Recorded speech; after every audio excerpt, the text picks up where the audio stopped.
welcome to the Monday evening.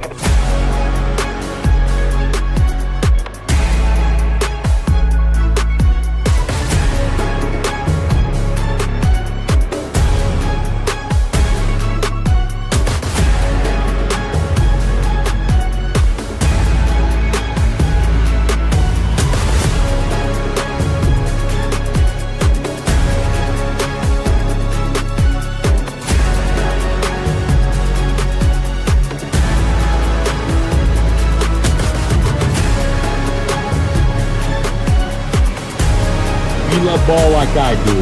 After Dark's a must listen. It's where I go to get my hoops fixed. This is Field of 68 After Dark.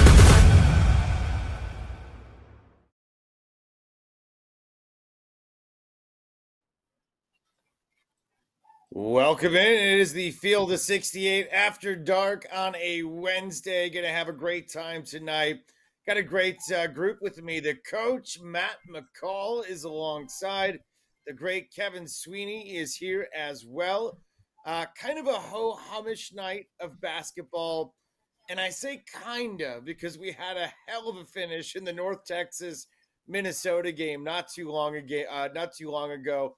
And we have some good hoops going on as we speak out west. But tonight, a lot of favorites doing their thing, winning comfortably. So, gentlemen, we'll get to those games in a little bit, but college basketball, all a buzz about last night, about Atlanta, about Kentucky, with kind of a hodgepodgey team, a bunch of guys that are veterans that have played college basketball from Oklahoma and Dayton and Oklahoma State and all kinds of different places, San Diego State. I mean, here they come together on a neutral court. They play the most hype player we've had since Zion Williamson in a Duke uniform and Cooper Flagg, and they get a W. And you could see the emotion on Matt McCall's face, or not on Matt McCall, Matt Pope's face. Matt McCall certainly's got emotion. Mark Pope's face, he's got emotion right now. But Matt, huge moment for Mark Pope, huge moment with his wife afterward. You could tell what that win meant early in his tenure. Yeah, I think the most impressive thing, too, is just they didn't panic. They didn't flinch. They didn't get away from who they were when they were down. When they were down 12, 13, whatever it was, they kept playing the way that they want to play. They want to space the floor out. They want to shoot a ton of threes. And he just seemed poised, calm, and collected. And we know how tough of a job the Kentucky basketball job is. It's a Shark Tank.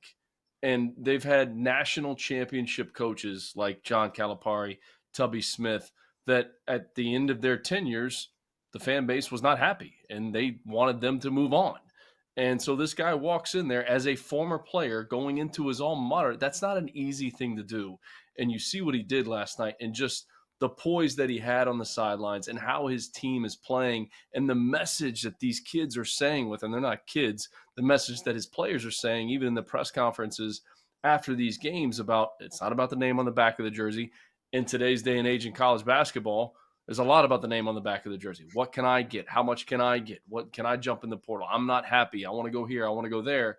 It's about the name on the front of the jersey. And his players are echoing that message, and that's extremely impressive. Didn't panic last night when it wasn't going well. He's continued to play to the style of play that he wants to play with. And it was fun to see, and it's fun to watch. And, you see, like, coaches throw out the term culture all the time. He's creating it there. And it's awesome to see. Kevin, are you impressed with the culture kind of coming that fast? I mean, we're 3 games in. The first 2 games they played against lesser opponents, but they looked good. They scored 100 points.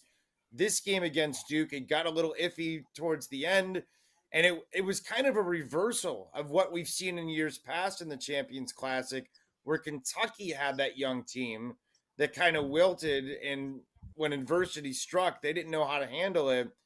Kind of different with the group that Pope's put together, Kevin.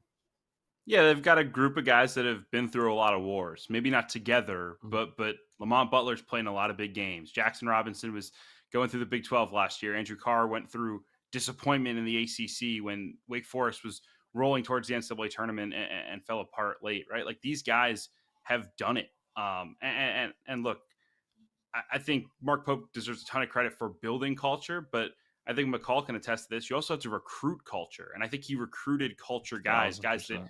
guys that were hungry, guys that wanted to be a part of Kentucky basketball. Right? Look, this is not a knock on the one and done guys that Calipari had, but I just think there's probably a different appreciation for a guy like Andrew Carr, who started his career at Delaware, to go out and wear the Kentucky uniform, or Lamont Butler, who started his career at San Diego State, to go wear that Kentucky uniform. And that opens a lot of possibilities for your team. Look, this team started 5 transfers yesterday. Only one of them was the leading scorer on his team last year. And they just went out and beat a Duke team that has 3 top 10 picks, right? Like this wasn't a talent off. This was the whole being greater than the sum of the parts. And that's what led Kentucky to a monster victory yesterday. I thought about that, McCall. I absolutely was thinking about that. I was like, these guys are really proud to wear that jersey. I mean, this is not a group of dudes that are thinking about, okay, Kentucky's just a stopover. I'm going to the NBA. Cal's told me as much. He said, like, this is one of those places that we're going to get you ready for the NBA. We take pride in that. We want to get guys to the next level. To me, that's a bunch of guys that's like, hey, I'm at Kentucky. I'm at Rupp Arena and McCall. I think that you could see it in the fan base. There's an appreciation for what's going on. Which, you know what, I think for Mark Pope too, and I know we're going to get into this later in the show, and I'll bring this point up when we get into it, just in terms of some coaches and some things that they're going through. But he is who he is, and he's not trying to be anybody else. He's trying to be Mark Pope, and that's the culture that he's creating, and his players are buying into it. He's not making it about himself. He's making it about BBN and the players that are on his team, and he's being who he is as a head coach. So he comes off authentic. He doesn't come off fake. That to me is one of the biggest keys in all of college basketball and all of coaching is you have to be who you are. You can't try to be anybody else. You can't try to be someone that's been there before you. You have to do things the way that you want to do them. Because if your players at any point in time think that you're coming off fake, then you have zero chance. And that's something that I think that he's doing an unbelievable job with those players. They're buying in. I know it's early, and we don't want to overreact. And we all in the media, now that I'm in the media space, we tend to overreact early in the season. But it was impressive to see. And look, Duke played well. Cooper Flagg's terrific. Number 1 pick in the draft, no question about it. Let's not discount what Jon Scheyer is doing with that program. I mean, probably the most feared recruiter in all of college basketball right now. It seems like every top 10 player in the entire country just says, I'm going to Duke. That's what Scheyer is creating. And they're essentially one possession away from winning that basketball game last night. But it's as a guy that is an alum of the University of Florida and Kentucky was our rival, it's fun to watch. And when you see what Mark Pope's doing, you find yourself deep down like, man, I'm kind of rooting for the guy. I'm kind of rooting for this team because they have a style, they have a system, the floor is spaced, they're going to shoot a ton of threes, and how fast that basketball gets from out of the net when they're on defense up the floor is really, really impressive. It truly is. Chris Childers with Kevin Sweeney and Matt McCall. So the question is this: Kentucky was picked 8th in the preseason polls going into the season. So if you go back to media days, you go back to the event they had in Birmingham, not a lot of expectation. There was no John Calipari walking through the door for Kentucky. He was there, but he was certainly representing a different group this time. They were not given a lot of preseason respect. You look at the teams right now that are in the top 4, Arkansas, A&M, Florida, Texas, all picked ahead. Can Kentucky, Kevin Sweeney, finish top 4 in the SEC? Yeah, I think they can. I think as good a case for why is the fact that they didn't play their best basketball yesterday and still won that game, right? Duke is, I think they're an elite team. They're going to be one of the best teams in the country. And Kentucky was good. They were not perfect, though. There is stuff they can fix. Jackson Robinson had his worst game of the season, one of his worst games in the last couple of years for him, like just was a complete non-factor. Once they get him going, I mean, that is a huge difference maker for them because of what he does offensively and the pressure he puts on defenses because of his shooting. Now, look, this is a gauntlet, right? I mean, I'm not ready to say Kentucky's better than Auburn, better than Alabama. I'm not sure they're better than Tennessee, who blew the doors off Louisville over the weekend, right? Like, this is going to be a battle every single night at the top of this conference. But I think Kentucky proved last night that they belong at the top and in the conversation with the best teams in the SEC. And that's all you can ask for in year one under Pope. I think it gave everybody a comfort that the hire was good, that, we're all good, that, certainly, Pope was a risky hire, maybe not the sexiest hire, but he was one of their own. And I think when you have a debut like that on a neutral floor against Duke, and you're playing somebody like Cooper Flagg, there's a value to that. There's a value for everybody to get on board, whether it's the collective, whether it's whatever. I mean, I think certainly that there's a lot to that. So here's my question for you. Now that we look at Mark Pope and Kentucky, we have a little sample size. We've seen what Jon Scheyer has done at Duke. I think we all think that program's in good shape. Matt, who's the best positioned in your opinion of those two, of Kentucky and Duke, for the next 5 years? Childers, that's a challenging question, to say the least. The only thing I will say is I would give the nod to Mark Pope because he's in year 10 as a head coach. I mean, Jon Scheyer, this is his third year as a head coach and taking over for arguably the best coach ever in college basketball, and has done an amazing job, but still trying to grow, figure out who he is. I said it earlier, I think he's the most feared recruiter out there. Nobody's doing a better job in recruiting than him and his staff. But I think, like I talked about Mark Pope earlier, I think he's doing it his way. He's not trying to be Mike Krzyzewski. He's trying to be Jon Scheyer. He's trying to do things his way. But I would just give a slight nod to Pope just because he has 7 years of head coaching experience ahead of him. But both programs are headed in the right direction. Look, the expectations on both of them are through the roof. It's not to win 20 games. It's not to win a conference championship. It's to get to a Final Four and win a national championship. And, for a young head coach dealing with that, I think Sheyer's done an unbelievable job, but I just give a slight edge to Pope just because he's got 7+ years experience on him being a head coach. That's the only reason. But from a recruiting standpoint, there's nobody beating this guy Scheyer right now. He's got my man Jay Lucas on his staff. I was at Florida with Jay when Jay was there. He's been at Texas, he's been at Kentucky, and now he's at Duke. Those guys are absolutely crushing the recruiting front. I think they still will. I think I would actually lean towards Scheyer just because I think they're going to get those type of players. And I think long term, he eventually is going to hit the jackpot. I'm curious how Pope, certainly this roster this year, good enough to be competitive. Kevin, you guys said good enough to be top 4, but I think I'd lean towards Scheyer. Kevin, how about you? Scheyer, Yeah. Duke, or Kentucky? I would take Duke. Look, I think we've probably overlooked what Scheyer has done in years 1 and 2, right? Year 1, ACC tournament champions. Year 2, Elite 8, and had, a lead in the second half of that game against NC State to go to the Final Four, right? Like, they are knocking on the door already. And now the recruiting machine's starting to come, right? Now it's Cooper and Con Knipple. And next year it's Cam Boozer and Caden Boozer and the rest of that class. And who knows what's coming in 26 and 27. Like, the guys that are coming in right now at Duke are next level guys. Like, they're going to get every pro they want. And then it's in Scheyer's hands. And we've seen the growth from him as a coach from year 1 to year 3. What's it going to look like year 3 to year 5, year 5 to year 7, right? I think the future is still really bright with Jon Scheyer at Duke. And again, that's no knock on Pope because, again, I think what yesterday validated but wasn't the first evidence of is that Mark Pope has everything it takes to do a great job at Kentucky. But right now, I think Duke is positioned to win a national championship in the next 5 years, and I'm not quite as confident that Kentucky is.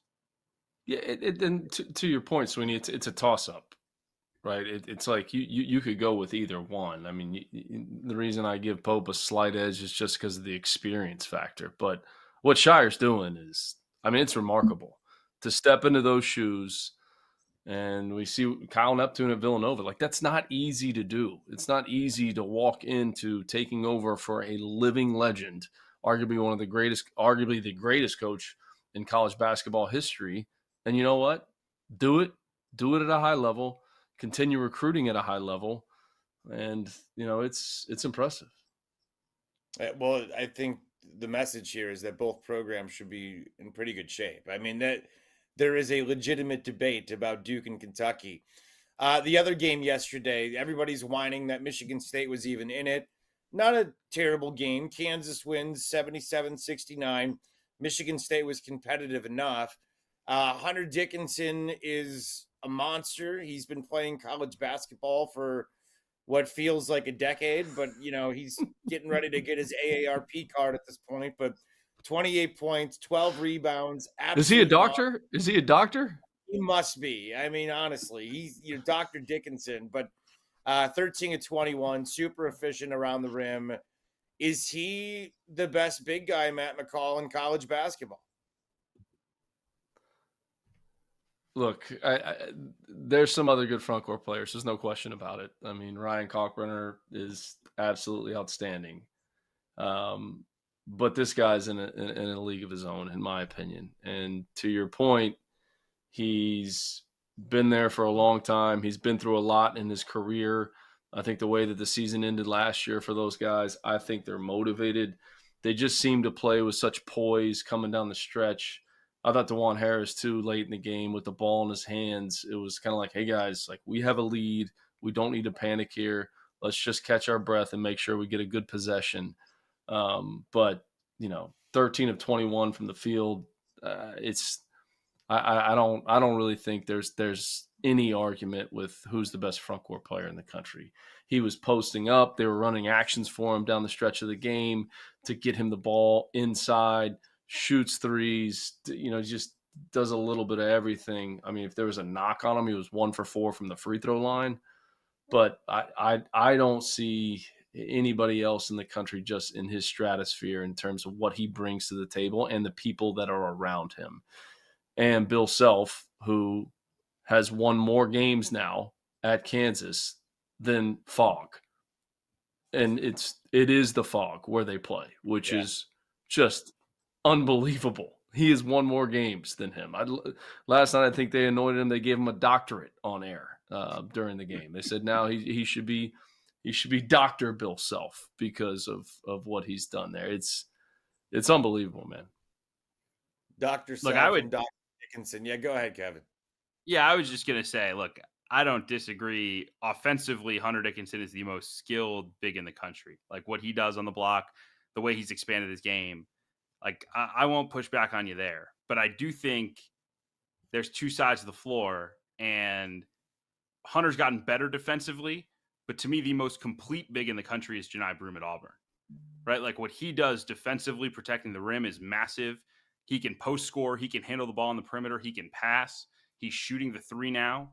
Like, the performance he had against Houston, which is, for my money, the best defense in the country, was ridiculous on Saturday. So Hunter was great yesterday. Like, without a doubt, I mean, deserves all the credit for what he did. Really carried Kansas in a game that they did not play well against a very well-schooled defense that Tom Izzo runs. But, man, I don't know that there's anyone in the country playing better than Johni Broome right now, let alone big guys.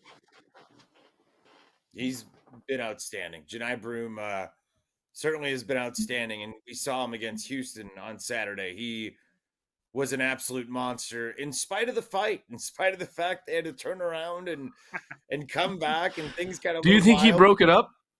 Do you think he broke it up? I wouldn't mess with him if he did. I'll tell you that. If I'm getting into fisticuffs, Johni Broome's the one that's in the middle of it.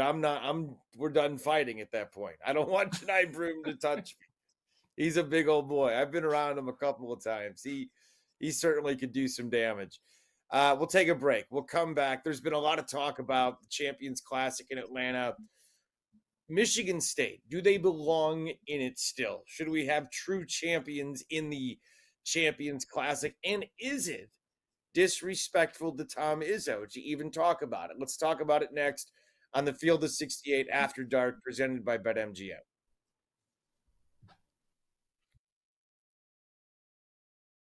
If you haven't heard by now, we have partnered with BetMGM Sportsbook. We're going to be using BetMGM lines to make all of our picks, and we'll have special offers for the listeners and the viewers of the Field of 68 throughout the year.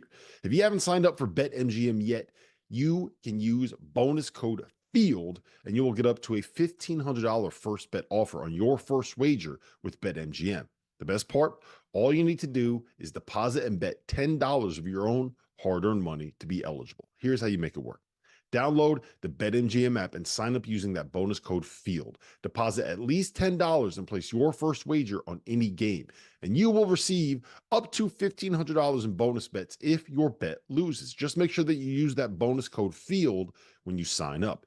BetMGM is going to have some fun offers available throughout the NBA playoffs. Bet insurance tokens, odds boost, and what I love, a nice parlay boost or two from time to time, as well as a ridiculous array of player prop bets for any sport that you could possibly imagine betting on. BetMGM is and always will be the king of the prop bet. So go download the BetMGM app, use the bonus code FIELD, and sign up today. And while I've got you, a quick request. The best way to support the Field of 68 content that you get for free is to engage with us. Rate and review the podcast. Like and share the YouTube videos. Tell your friends about us. It all helps in a world where the algorithm is king.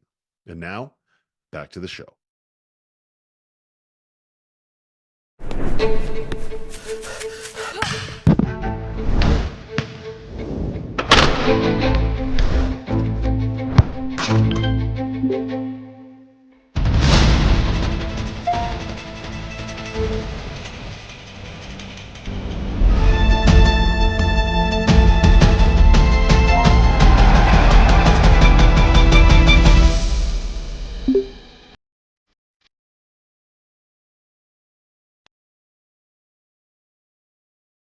All right, we are back here on the Field of 68 After Dark on this Wednesday. We are a week and change into the season. The show presented by BetMGM and Athlete AI, Chris Childers, with the coach Matt McCall, Kevin Sweeney alongside today as well. So yesterday was special. A lot of people were watching the Champions Classic in Atlanta.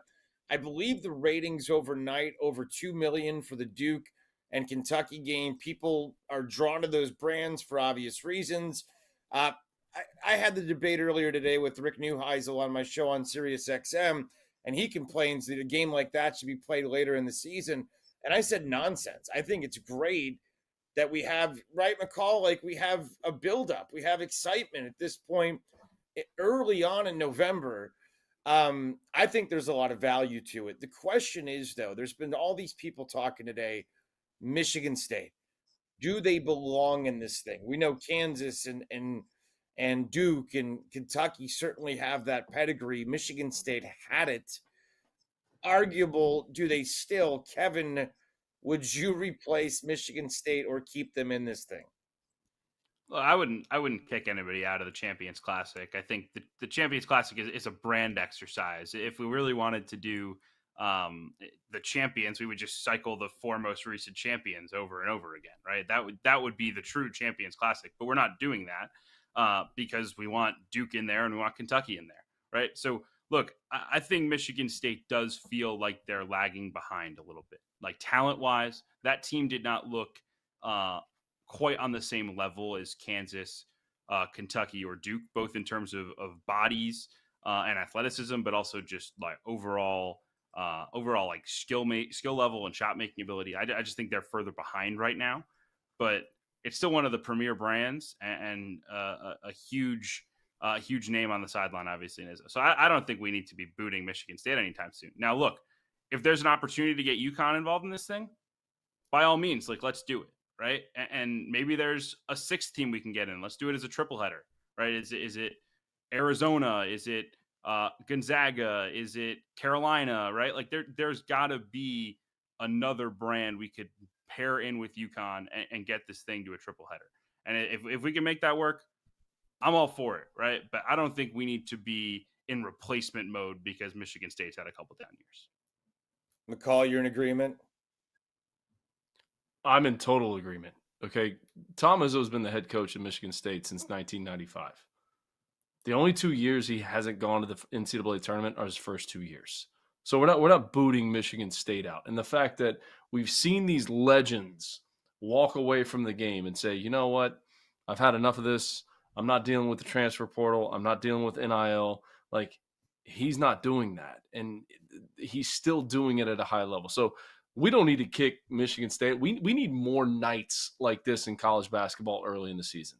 That's what we need, because we need to create more of a buzz. And I could not disagree with your colleague, Rick Neuheisel, anymore. He's still focused on football. He's a football guy. We need more nights like we had last night, because there needs to be more of a buzz. They're never going to push college basketball back. They're not going to start the season in December and all of a sudden take away March Madness and turn it into May Madness. They're not doing that. What they need to do is play more marquee matchups. Play Kansas versus North Carolina on a home and home instead of a neutral site. Have the Champions Classic. There needs to be more buzz. Like UConn even. And I know UConn's schedule is getting ready to get really, really difficult, but they played Lemoyne tonight. Nobody's tuning into that. We're talking about the team that won back-to-back national championships. Like, we need more of these matchups. And I give credit to the coaches because they're not afraid to play them. Bill Self, coming out of the North Carolina game, just went and played in the Champions Classic against Michigan State, another Hall of Famer in Tom Izzo. You know, Duke, them playing against Kentucky on a neutral site. There needs to be more games like that early in the season so there's more buzz around college basketball, because right now it's all about football. Even during the Champions Classic last night, we got to go to the selection show, which I guess every single week now we're going to have a selection show. Every Tuesday, there'll be a different selection show until this college football playoff is over. So how do we create more buzz around college basketball early in the season? It's by having nights like last night. It's matchups like last night that people are going to tune into, because nobody's tuning into UConn Lemoyne. Nobody's tuning into that game. They're just not. And we need more of a buzz early in the season. I mean, you look at the slate of games tonight. There just was nothing that like jumps off the page. You're like, man, this is unbelievable. This is what I want to watch. Last night you did. Last night you wanted to watch.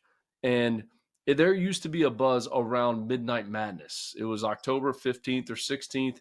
Everyone was excited. It was the first day of practice. These teams are practicing all summer. Midnight Madness is not even existent anymore. How do we create more of an atmosphere, more of excitement around college basketball in that first week, the first 2 weeks? And they did it last night. We need more games like that. How else would you do it besides that? Like, what kind of games, Kevin? Would you agree with that? Look, as much on college campuses as possible in November and December, because again, first of all, showcasing the incredible atmospheres, but also, right, like, we need to build the next generation of fans, right? Like, we need college kids to care about college basketball games just like they care about college football games, right? And maybe they can't like party in the streets for 8 hours beforehand, but like, go to Fog Allen on Friday night and watch Kansas Carolina and tell me you don't want to be a part of that for the rest of your life, right? And that's the same thing with Purdue, Alabama, which is at Mackey on Friday night. Like, we've got some really good games. Like, overall, I think that the schedule this year is better than it has been the last couple. But again, the more the merrier. And I think the one thing that I always come back to, these games are not going to hurt you if you lose them, right? Duke is not 100%. Worse off for losing yesterday, right? They're better. Duke learned something about its team, right? Carolina learned something from going on the road to Kansas that they wouldn't have learned from playing Elon again, right? Like, that to me is what I keep coming back to. Like, if you're a top program, you need to go out and play these games. If you want to be a championship level team, these are the types of games you consistently play to see where you are. And UConn has done it the last 2 years, right? They went out and won PK 85. And then last year they were playing Gonzaga, and they played Texas, and they played Indiana, who obviously didn't turn out to be as good. But, you know, on paper, that's a monster game, right? Like, UConn has challenged itself in the non-conference.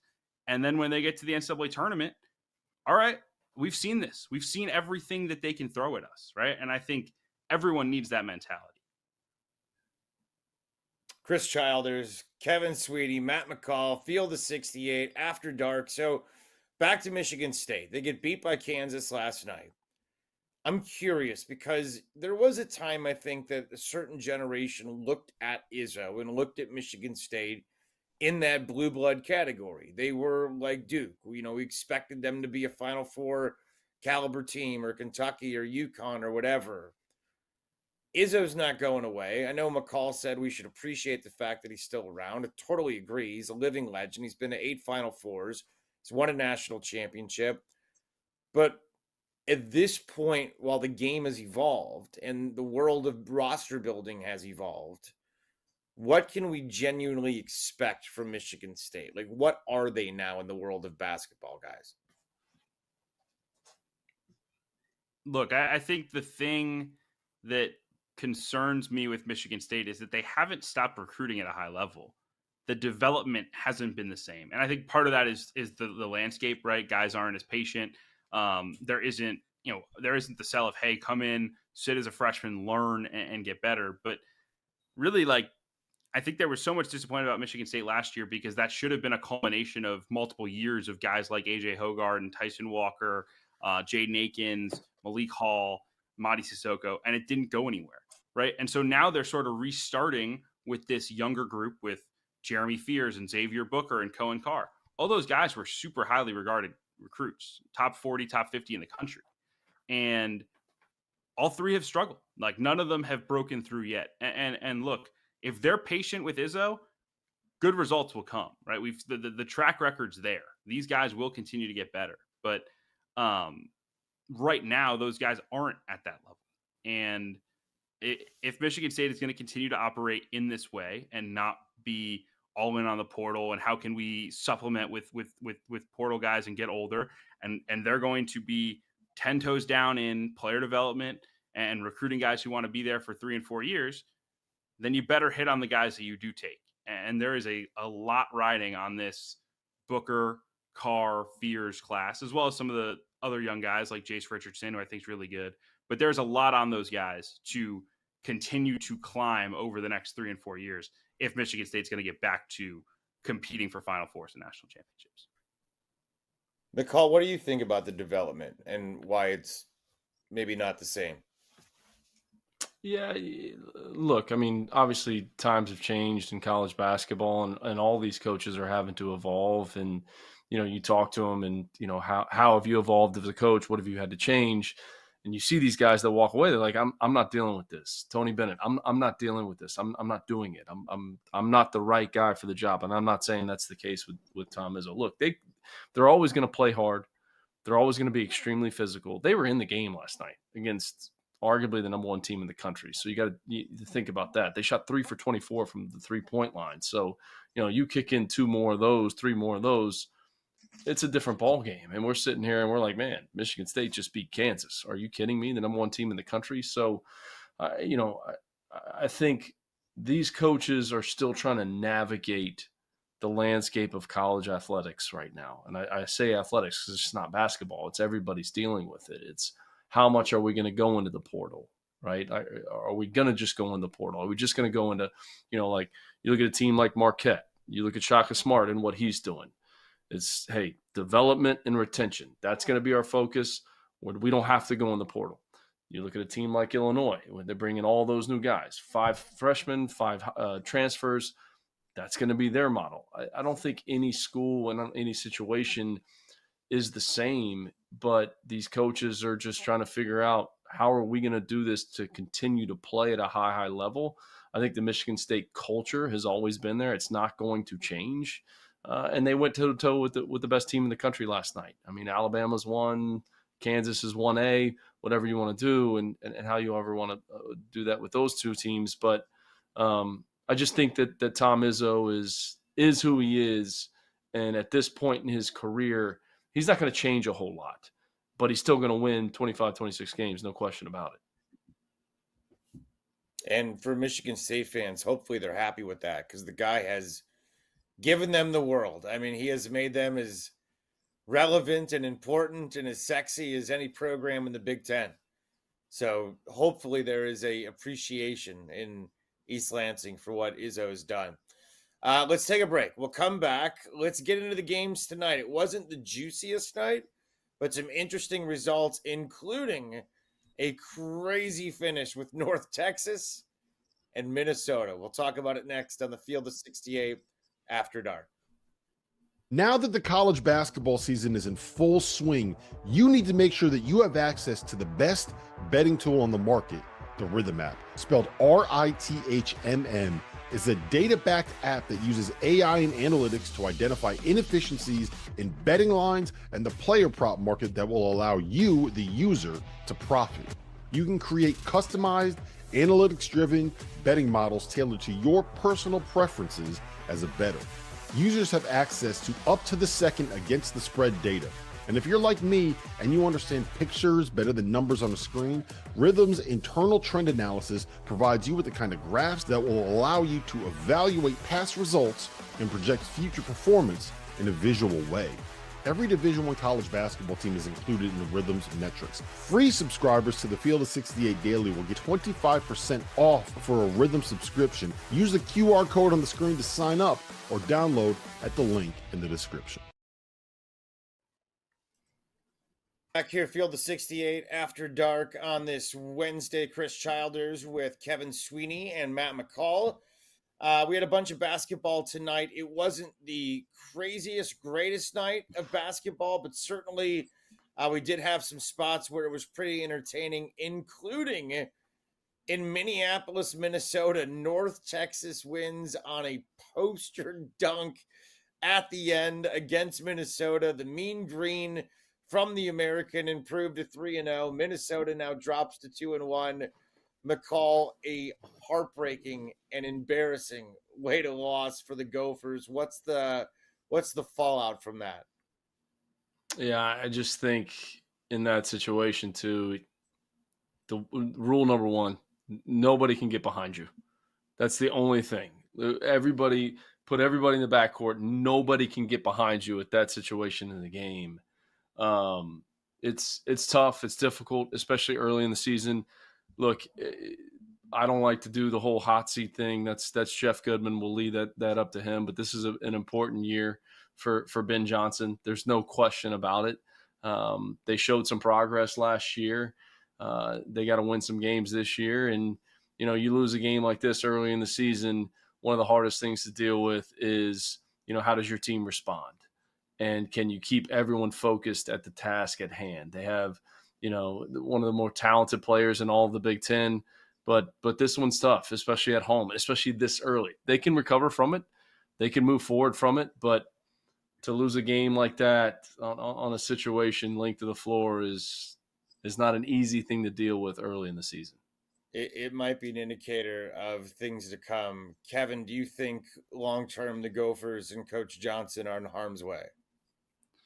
I mean, look, the Big Ten's going to be a grind. I know that's very cliche, but I mean, there's not a lot of there's no game out there that you circle and you say, yeah, Minnesota for sure should win that game, right?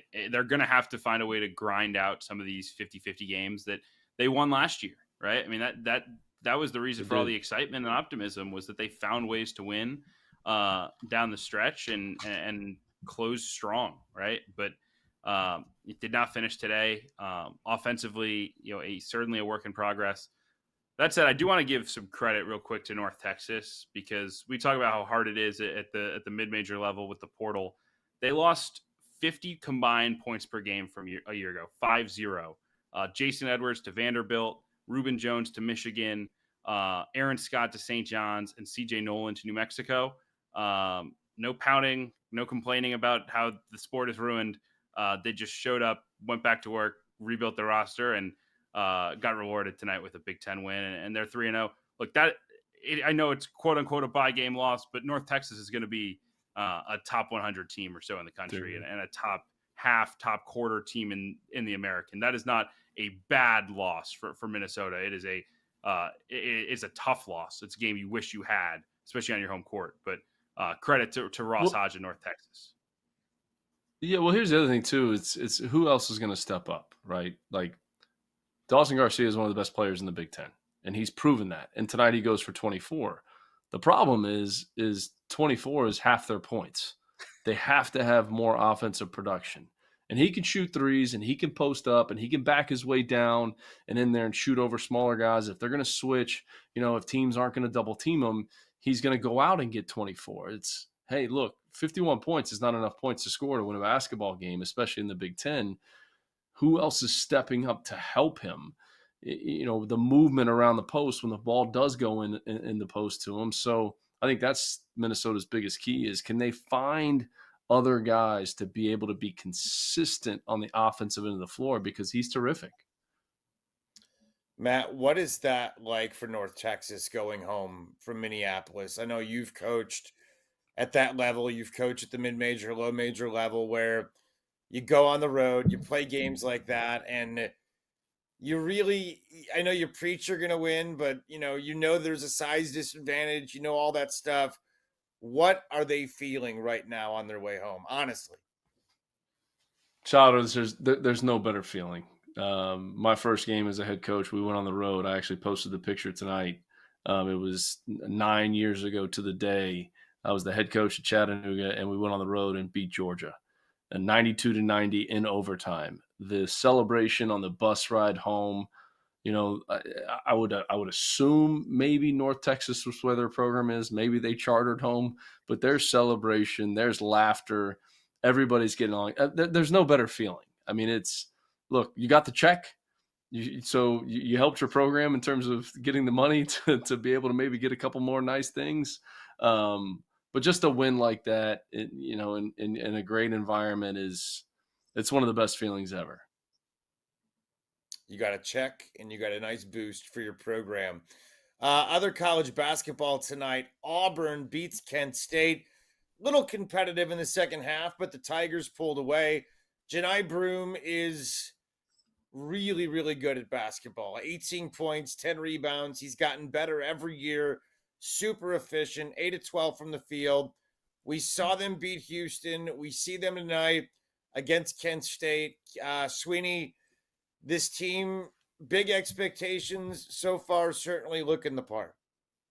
Look, I think they should be number one in the country right now. They are in Ken Palm, but I think if not for preseason expectations still being baked in, I think no one's playing better than Auburn. Now, it doesn't mean a whole lot to be playing the best on November 13th. Like there's work to do, but I just love this group's size, its balance, right? Like they have a National Player of the Year contender in Broome, and different guys can step up on different nights. Like Denver Jones was solid today. Chaney Johnson came off the bench for 18. He's gotten a lot better from a year ago. Like that is a huge player development win. It was Pettiford on Saturday against Houston, who stepped up in a huge way. He's a really exciting piece for them moving forward. So, look, I love this team. It is not easy to blow out Kent State. Rob Senderoff does a phenomenal job there. And they counterpunched a little bit after Auburn was up huge early. But, a business-like 23-point win against a good MAC team is another step in the right direction for the Auburn Tigers. I saw McCall making sour lemon face over there when you said Auburn was number one. Go ahead, McCall. I know you have opinions. No, look, we got a big one on Friday night, Purdue, Alabama. I think that's going to be, the real first test for Alabama to see where they are. But I'm with Sweeney. I think what Auburn has done, what Bruce Pearl's doing, especially with this group, Janai Broome is back, and that's a good Kent State team. I mean, Rob Senderoff, just like Sweeney said, he's a great coach. His team is always prepared. They're always going to be competitive. They're going to be in games. Neither team shot it great from behind the three-point line, but, to be able to go on the road and beat Houston after the whole plane incident, the way that team did, I mean, that's about as good as it gets, and that shows you where this team is. Like Sweeney said, it is early. To anoint a national championship, the overreaction early in November. I don't think we can do that yet, but this team's good, and they're for real. And I think you look at the SEC, and you look at the top tier, and you look at Auburn, you look at Alabama. We've talked about Kentucky earlier. You look at what Tennessee did on the road at Louisville. To me, those are the guys that are in the class of their own. Who else is going to step up and rise to the occasion in that league? We're talking basketball tonight. We had some interesting games-ish. Certainly North Texas, Minnesota, that ending was the highlight. We did have some history, though. Earlier in the week, yesterday, Bill Self, he became the all-time winner at Kansas, breaking Fog Allen's record, which kind of cool. I mean, it's Fog Allen Fieldhouse. So, Bill Self certainly in the history books forever. And I'm sure he'll have plenty of things named after him in time there in Lawrence, Kansas. But tonight in Omaha, we saw Greg McDermott. He became Creighton's all-time winning coach with 328 wins. Had a great career. Kevin, when you look at Creighton, they're 3-0. Certainly tonight they handled Houston Christian, I think it is. Didn't they change their name? Yeah, Houston Christian is their name nowadays. But this Creighton team and what Greg McDermott has done, all-time winner. What do you think about this version of the Blue Jays? Look, I just think it's cool we got to this milestone. This time last year and really throughout last season, there were all sorts of murmurs and rumors of could Greg McDermott potentially want out, discussions of maybe a rift with the AD or wanting one last opportunity to go chase a big job. And at the end of the day, like Creighton is the perfect place for him. And he has been the perfect coach for Creighton for a very long time. The job he has done literally to elevate that school from good mid-major program to one of the most consistent programs anywhere in college basketball is really remarkable. And he's done it with different waves of guys. He's done it playing different ways. And they're going to be dangerous this year again, right? I mean, obviously haven't really been tested, struggled maybe a little more than they should have with UTRGV to open the year last week, but really excited to see how they look down in Vegas in a couple weeks during the Players Era tournament when they get San Diego State and Texas A&M and potentially an Alabama or a Houston. What does it look like? Because the gauntlet's coming. Like they have Kansas coming up in early December. They go to Alabama. Obviously, Big East play with the double round robin. That is a grind of its own. So it's all coming for them, and excited to see where they go and how this new core around Kalkbrenner developed. But man, what a special accomplishment for Greg McDermott. He's been transformational at that place. Yeah, he's done a fantastic job. We have certainly celebrated some great coaches tonight and some great big guys in college basketball. UConn played Lemoyne tonight, Matt McCall, and as expected, a layup win. Different looking UConn team. They've won the last two championships. They're 3-0. Do you have any feel on them at all? I mean, we have a feel, and look, they're going to go out to Maui on Feast Week, and we'll get a much better feel. I think they open up with Memphis out at Feast Week. So, look, as long as Danny Hurley's calling the plays over there and, getting the crowd fired up, and I've said this before, he holds everyone in that program to a certain standard, from the assistant coaches to the director of basketball operations to the players to the managers to even the fans, that it doesn't matter who we're playing. This is what UConn basketball is. And that standard, he holds everyone to. So we're getting ready to see. I wish that we would have seen him earlier, even last week or this week, play against a marquee opponent. I know their schedule's getting ready to get tough. And the only reason I say that is because you're the defending national championship, back-to-back national championships, creating more buzz around college basketball early in the year. But we're getting ready to see it. We're getting ready to see where this bunch is. They're going to go to Maui, and when they're coming out of that, their schedule is going to get a lot tougher. So it doesn't get tougher in their next game. It wasn't that difficult tonight. Obviously, they're blowing these teams out, but they're doing what they're supposed to do. Lemoyne, East Texas A&M in their next one. But again, here comes Baylor. Here comes Gonzaga. Here comes Texas coming out of the Maui Classic. So we'll see exactly where this team is at before Big East play. Yeah, let's take a break right now. We'll come back. We'll do a little buy, sell, hold. We'll do that next. Chris Childers with Kevin Sweeney and Matt McCall. It is the Field of 68 After Dark. Stay with us. Now that college basketball season is back in full swing, I need to remind you guys about our partners over at Autograph, where the real college hoops fans reside. The Autograph app curates all of the best content for every sports fan and every sports fan's favorite team. Podcasts, blogs, analysis. It's all there without the nonsense from the talking heads that don't actually watch the games. And there's a bonus. Consuming content on the Autograph app earns you coins that can be redeemed for rewards for things like no-fee tickets or signed jerseys from your favorite players. There are a couple new features in the app that I need to let you guys know about as well. Autograph Replay gives you a quick-hitting summary of the previous day's news so you can keep track of all the important things going on with your favorite teams. And Autograph Rooms allows you to chat in real time with the true voices of fandom within your team's community. So go to the link in the description or scan that QR code on your screen and download the Autograph app.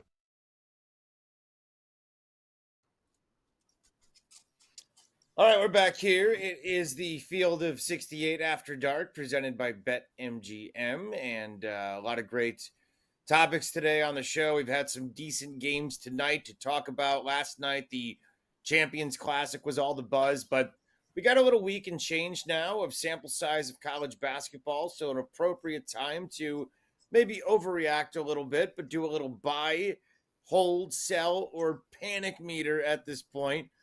We might start to panic a little bit. And the first one might fit in that category, but let's get into it. You look at Villanova right now. You look at Kyle Neptune, the fact that this team is 2-2. They lost to St. Joe's. They lost to Columbia. They haven't played the toughest schedule. They're sitting around 500. Mr. Sweeney, your thoughts on what's going on at Nova and Coach Neptune?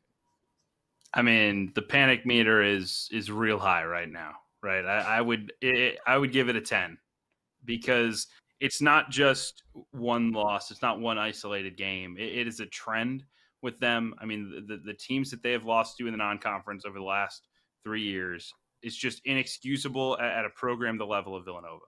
And look, I think we all understand how difficult a situation he walked into following Jay, but you can't be under 500 in Big Five games. You can't be losing at home to Columbia and getting shredded defensively, right? It's the same things over and over again, and it's not getting better. If anything, it's getting worse. So look, it's early. It's week 2.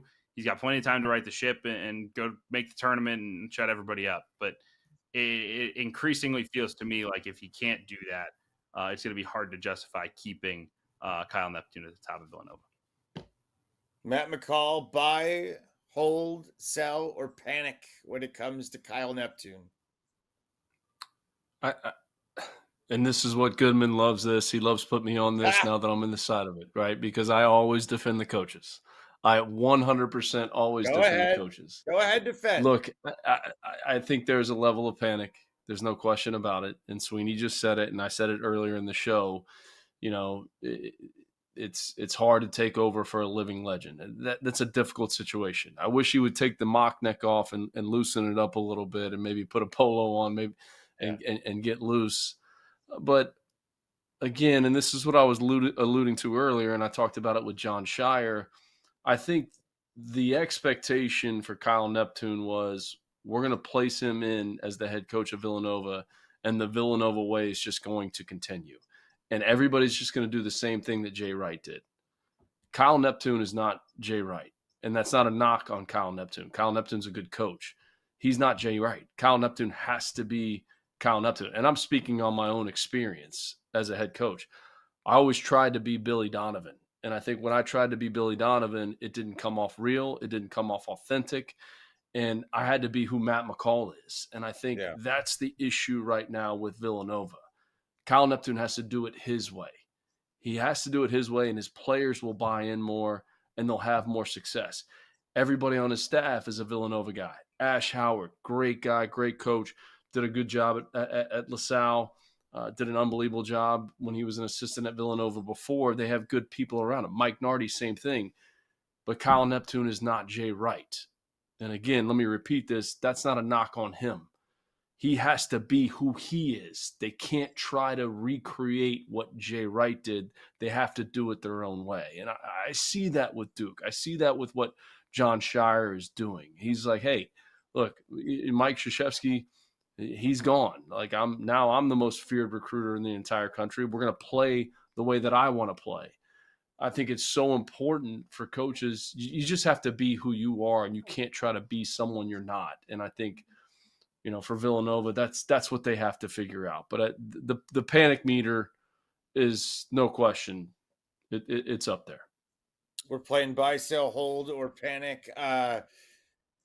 Michigan State. Last night, they're playing the number one team in America. They struggled from the field. They were 3 of 24 from three-point range. They were 34% from the field. Kevin, buy, sell, hold, panic on Michigan State shooting. I mean, they're 12 for 60 from three as a whole this season. I imagine that number will go up. It's almost impossible that it won't. So I guess technically you'd be buying, but I mean, I'm selling that this is a good three-point shooting team, right? They just don't have the personnel to do it. I mean, Jeremy Fears, a point guard, is a guy you're going to go under on every ball screen. They're playing too big. Xavier Booker theoretically can shoot. In practice, is he a 33+% three-point shooter? I don't think so. Their fives can't space it. You're trying to mix in Cohen Carr, maybe get him in at the three. He can't shoot, right? Like at some point, there's just too many guys that aren't a threat.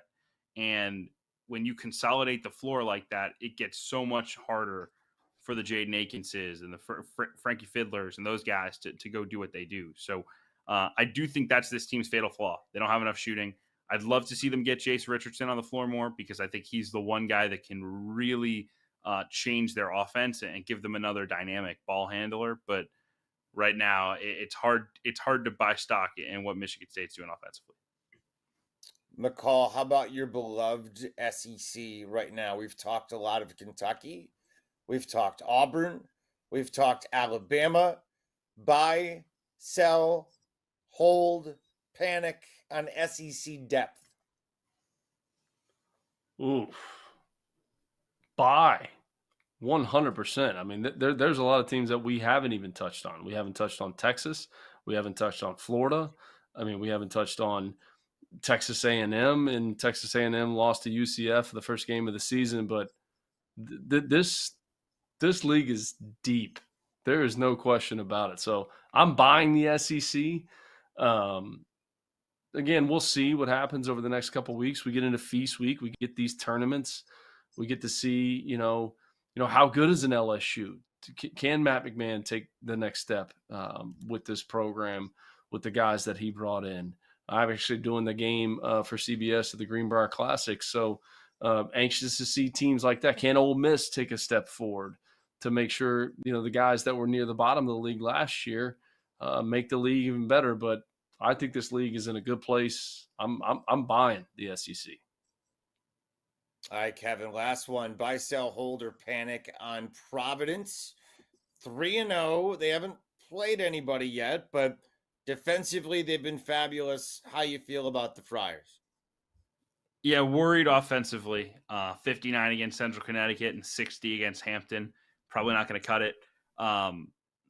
Look, the one thing I will say to give them somewhat of a pass, I'm going to hold. I'm going to hold on Providence. They had an absolutely brutal fall of injuries, like guys in and out of practice, guys coming out of it on minutes restrictions. And that's not even mentioning Bryce Hopkins, who isn't back yet, right? He changes their team. He's a double-double machine. He will be their best player. Right now, this team does not look very good, but you give them a little bit more time to get all these pieces gelling, which they just didn't get a lot of time to do in the fall. And then you get Hopkins back, hopefully, in the next couple of weeks or maybe in early December. And then things can change. Then you can get going. So for now, the fact that you're surviving and advancing in these bye games is really all that needed to happen. But yeah, it's been a tough KenPom couple of weeks for the Friars.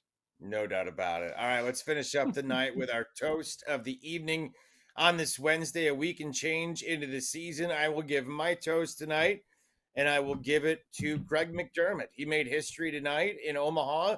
He's got 328 wins. He's the all-time leader in Blue Jay history, and he's left quite the legacy there. He's done a great job, going back. He got that job when his kid was nailing buckets from the outside, and he's done a great job keeping it going since. Blue Jays have a chance this year, so kudos to him and a toast to Coach McDermott. What about you, Matt McCall? You know what? I'm going to go with my man, Doug Gottlieb. Got his first win tonight as a head coach, coming out of the media space, going to Green Bay, Wisconsin. They beat Western Illinois 87-73. So, Coach Gottlieb, toast to you, man.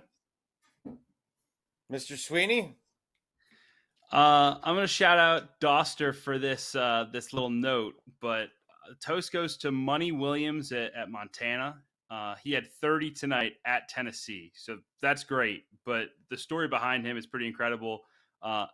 He lost both his parents in the last year, and so him and his sister have been raising their 3 younger siblings. And I know Money actually had to step away from Montana for a lot of practice in October to go take care of his family and make sure they were all right. But he's back on the floor and had a monster game on a big stage today. Toast indeed. That's remarkable. Toast to Money Williams. Good for that young man, too. Money Williams, indeed. We're done. Matt McCall, Kevin Sweeney, a pleasure. I am Chris Childers, and I will see you back tomorrow. It's the Field of 68 After Dark. Thanks for joining us, everybody.